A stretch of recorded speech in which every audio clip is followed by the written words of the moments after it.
بسم اللہ الرحمن الرحیم نون والقلم وما یسطرون ما انت بنعمت ربک بمجنون صدق اللہ العظیم۔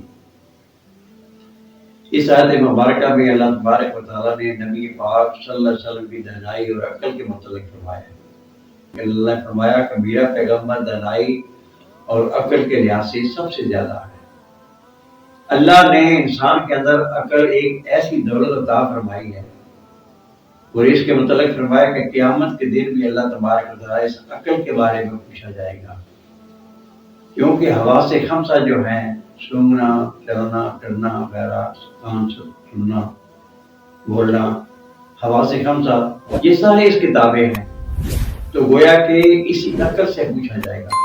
تو اللہ تعالیٰ نے عقل کے لحاظ سے بھی تمام انسانوں سے زیادہ عقل جو ہے نبی پاک صلی اللہ علیہ وسلم کو عطا فرمائی۔ حسن کے لحاظ سے آپ دیکھیں تو گویا کہ نبی پاک صلی اللہ علیہ وسلم کو حسن کے لحاظ سے بھی اللہ تعالیٰ نے سب سے زیادہ حسن عطا فرمایا۔ تفسیر عزیزی میں فرماتے ہیں کہ جس طرح کہ اللہ تعالیٰ نے حسن کے 100 حصے تھے، 100 حصوں میں سے 99 حصے ایک طرف کر دیے اور ایک حصہ جو ہے اس کے 2 حصے کر دیے۔ اس 2 حصے ایک حصہ جو تھا اس کے 2 حصے کیے، ایک حصہ جو تھا وہ پرندوں، چرندوں، درختوں، باقی چیزوں میں تقسیم کر دیا افسر کا، اور آدھا حصہ جو تھا وہ یوسف علیہ السلام کو تقسیم کر دیا۔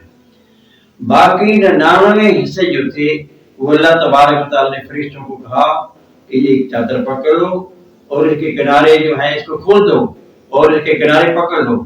تو اللہ تبارک و تعالیٰ نے 99 حصے جو ہیں حسن کے وہ اس چادر کے پردے میں رکھ دی۔ فرمایا جاؤ اس حسن کو آمنہ کے جھولی میں جا کر ڈال دو۔ تو گویا کہ محمد رسول اللہ صلی اللہ علیہ وسلم کو اللہ تعالیٰ نے 99 حصے عطا فرمائے۔ نمبر 2، حضرت یوسف علیہ السلام کا حسن بہت زیادہ تھا، لیکن اللہ نے فرمایا کہ میں نے جو اپنے پیغمبر کو حسن عطا فرمایا ہے یہ سب سے زیادہ ہے۔ یہ علماء بڑے بڑی تقریر فرماتے ہیں، بہرحال میں مختصر کرتا ہوں۔ تو عقل جو ہے اللہ تبارک نے نبی پاک صلی اللہ علیہ وسلم کو سب سے فرمائی ہے۔ اس طرح عقل کے بھی اللہ تبارک تعالیٰ نے 99 حصے کیے، 100 حصے کیے، 100 حصوں میں سے 99 حصے نبی پاک صلی اللہ علیہ وسلم کی عقل کو عطا فرمائے اور ایک حصہ جو ہے وہ باقی کائنات کے اندر، باقی انسانوں کے اندر اللہ تقسیم کر دی گئی۔ تو گویا کہ عقل کے لحاظ سے اللہ نے فرمایا ما انت بنعمت ربک بمجنون، میرے پیغمبر صلی اللہ علیہ وسلم آپ عقل کے لحاظ سے مجنون نہیں ہیں۔ آپ دیکھیں ذرا آپ کی عقل اور دانائی، جس وقت خانہ کعبہ کی دیواریں گر گئی تھی اور اس وقت قریش جو تھے وہ سارے بنانے کے لیے خانہ کعبہ کے لیے تیار ہو گئے، سب اس میں لگے اور خانہ کعبہ جب تیار ہو گیا تو حجر اسود پہ رکھنے کے جب موقع آیا تو ان میں جھگڑا پیدا، کوئی کہنے لگا کہ ہم رکھیں گے ہم رکھیں گے، تو آپ نے فرمایا کہ اس کو میں رکھوں گا۔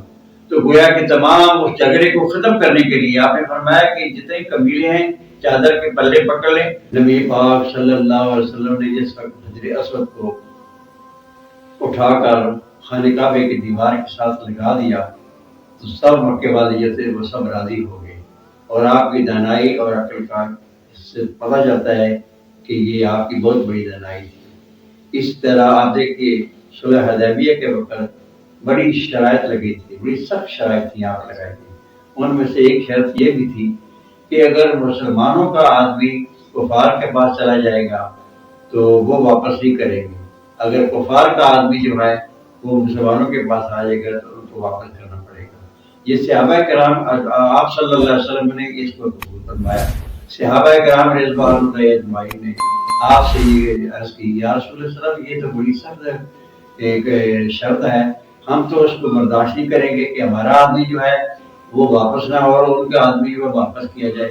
آپ صلی اللہ علیہ وسلم نے فرمایا کہ نہیں، میں نے جو فیصلہ کیا یہ ٹھیک کیا ہے، کیونکہ ہم میں سے جو ان کے پاس جانا چاہتا ہے وہ ہمارا نہیں ہے، کیونکہ وہ اس کا دل صاف نہیں ہے، وہ ہم میں سے نہیں ہے، اس لیے اس کو جانے دو۔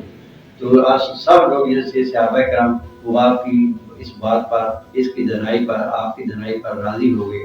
آپ نے فرمایا کہ یہ شرط جو تھی اس لیے لگائی تھی کہ مسلمان جو ہے اس میں دھوکہ نہیں ہوتا، یہ لوگ دھوکہ دینا چاہتے ہیں کہ ہم ادھر جانا چاہتے ہیں، لہذا ان کو جانے دو۔